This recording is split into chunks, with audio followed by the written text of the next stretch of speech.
Fala galera massa do QG das aulas, estamos aqui para falar um pouquinho sobre o trabalho de uma força. Vem comigo. Galera, trabalho de uma força. Quando é que uma força realiza trabalho? Uma força realiza trabalho quando exerce algum tipo de influência sobre o deslocamento de um corpo. Logo de cara, se tiver alguma força agindo sobre um corpo que está em repouso, essa força não realiza trabalho. Será que toda vez que tiver movimento, que tiver deslocamento, a força que eu estou utilizando realiza trabalho? Depende. Tem que ver se ela exerce algum tipo de influência sobre esse deslocamento. Essa influência pode ser no sentido de provocar, de ajudar no deslocamento, ou pode ser no sentido de atrapalhar, de impedir o deslocamento, tentar impedir o deslocamento, tá certo? Vem comigo. Olha, aqui eu coloquei nessa primeira situação uma força F, tá? Indicada ali pelo vetor azul, e o corpo está sofrendo um deslocamento D, ali representado pelo vetor vermelhinho. Θ é o ângulo entre a direção da força e a direção do deslocamento. Atenção, pessoal, se essa força for constante, o trabalho realizado pela força, que é uma grandeza escalar, tá? Trabalho não tem direção e nem sentido. É grandeza escalar. Você vai multiplicar a intensidade da força F pelo módulo do deslocamento D, pelo cosseno do ângulo entre a direção da força e a direção do deslocamento, θ. Cuidado, viu, gente? Essa fórmula só serve no caso em que a força é constante. Ok? Bom, no SI, Sistema Internacional de Unidades, você sabe, força é dada em Newton, deslocamento tem dimensão de comprimento metro e trabalho joule, cujo símbolo é a letra J maiúscula, ok? Bom, casos particulares. Vamos supor, pessoal, que a força e o deslocamento sejam paralelos de mesmo sentido. Nesse caso, o ângulo θ é 0 grau. Você sabe que cosseno de 0 grau é 1. Então aqui vai ficar F vezes D vezes 1, ou simplesmente F vezes D. Então, se a força for paralela e de mesmo sentido do deslocamento, o trabalho realizado por essa força é resumido a F vezes D. Por outro lado, pessoal, se a força for paralela, mas de sentido contrário em relação ao deslocamento, θ é 180 graus. Quanto é que é o cosseno de 180 graus? É isso aí, menos 1. Então, vai ficar F vezes D vezes menos 1. Vai ficar negativo, gente. O trabalho dessa força vai ficar menos F vezes D. Tá? Agora dá para a gente comparar esses dois aqui. No primeiro caso o trabalho foi positivo, tá? Esse trabalho é classificado como trabalho motor. Cabral, por que esse trabalho é classificado como motor? Porque a força tem o mesmo sentido do deslocamento, essa força é uma força motora, é uma força que provoca o deslocamento, que contribui, né? Por outro lado, nesse segundo caso, essa força que é contrária ao deslocamento, o trabalho ficou negativo. Esse trabalho é um trabalho resistente, né? A força age no sentido contrário em relação ao deslocamento. Por exemplo, a força de atrito de deslizamento. Você tenta empurrar esse objeto aqui para a direita, né? Ele está em cima de uma superfície plana e horizontal. Você sabe que aqui, nesse caso, atua a força de atrito de deslizamento para a esquerda, contrária ao deslocamento. Essa força realiza um trabalho resistente, negativo. Beleza? Bom, por outro lado, gente, o terceiro caso aqui é se a força e o deslocamento forem perpendiculares entre si. Então, esse ângulo aqui é um ângulo de 90 graus. Se isso acontecer, vem comigo. Quanto é o cosseno de 90 graus? 0, é isso aí. Então, vai ficar F vezes D vezes 0. Esse trabalho vai dar 0. Galera, se esse trabalho dá 0, nesse caso é classificado como trabalho nulo. Cabral, meu irmão, como é que eu vou ter uma situação de trabalho nulo? Vem comigo. Nesse caso aqui, um objeto sendo deslocado horizontalmente para a direita num plano horizontal, você está ligado que a força-peso é vertical e para baixo. É assim, ó, vertical e para baixo. Qual o ângulo que a força-peso forma com o deslocamento nesse exemplo? 90 graus. Logo, nesse caso, a força-peso não realiza trabalho. A força normal também, ó, que é vertical e para cima, 90 graus com deslocamento, não vai realizar trabalho não. A força-peso só vai realizar trabalho se houver deslocamento na vertical, subida ou descida. Tá bom? Pessoal, vem comigo aqui para essa outra parte ali, ó, método gráfico.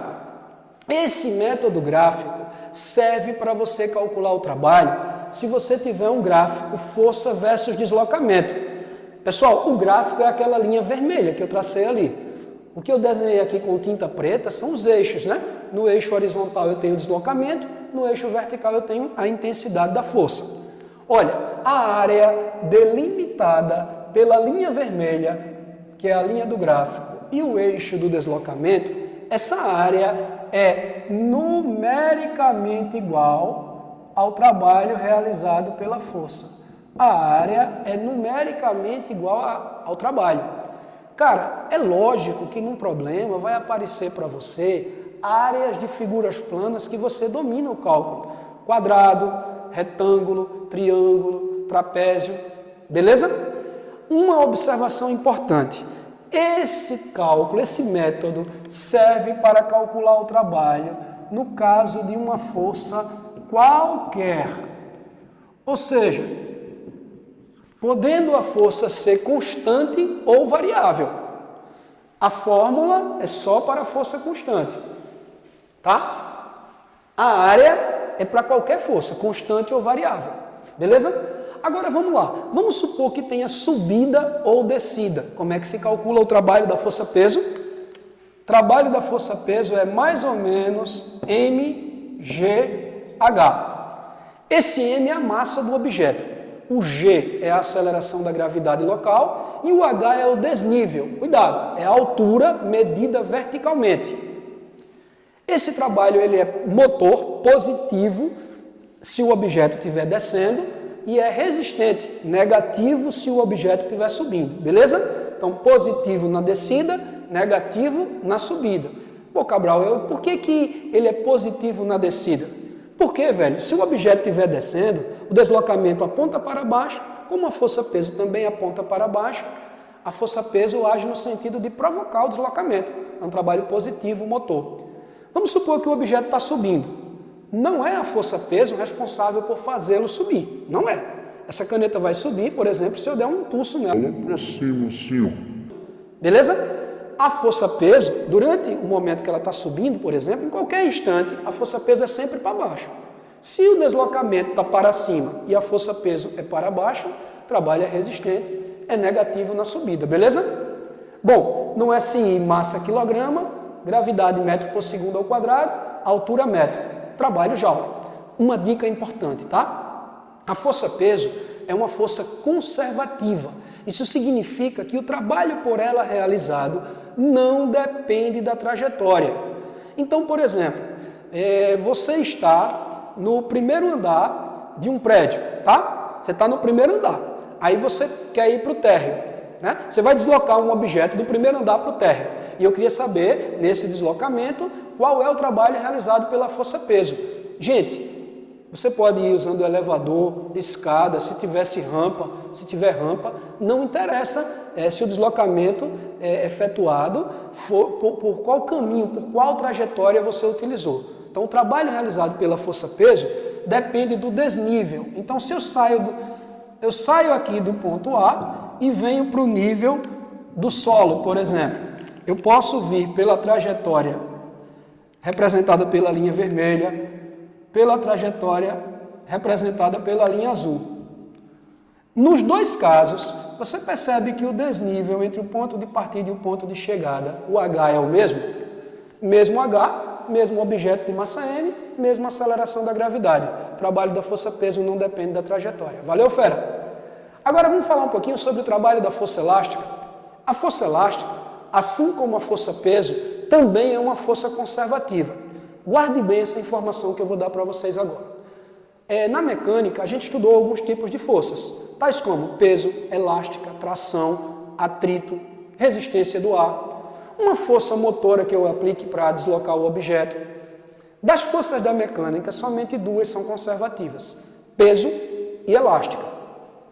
Bom, trabalho realizado pela força elástica é mais ou menos kx ao quadrado sobre 2. Galera, quando é que eu vou pensar na força elástica? Quando eu tiver algum objeto que tenha a capacidade de resiliência, que é a tendência de voltar ao comprimento original. tipo uma mola, por exemplo, uma borracha. Você estica a mola, quando larga ela tende a voltar ao comprimento original. Você comprime a mola, quando larga ela tende a voltar ao comprimento original. O K é a constante elástica da mola. O X é o quanto que ela está deformada, é a deformação da mola, tá? O trabalho da força elástica é positivo na fase de restauração, quer dizer, quando a mola está tendendo a voltar ao comprimento original, porque a força elástica e o deslocamento têm o mesmo sentido, e ele é negativo, né, é resistente na fase de deformação, quando você está deformando a molinha, a força elástica é num sentido, o deslocamento é no outro, por isso que o trabalho é negativo. Para fechar aqui, no SI, constante elástica, Newton por metro, deformação X, comprimento, metro, trabalho, joule. Beleza? Forte abraço e até a próxima oportunidade. Fera! Fui!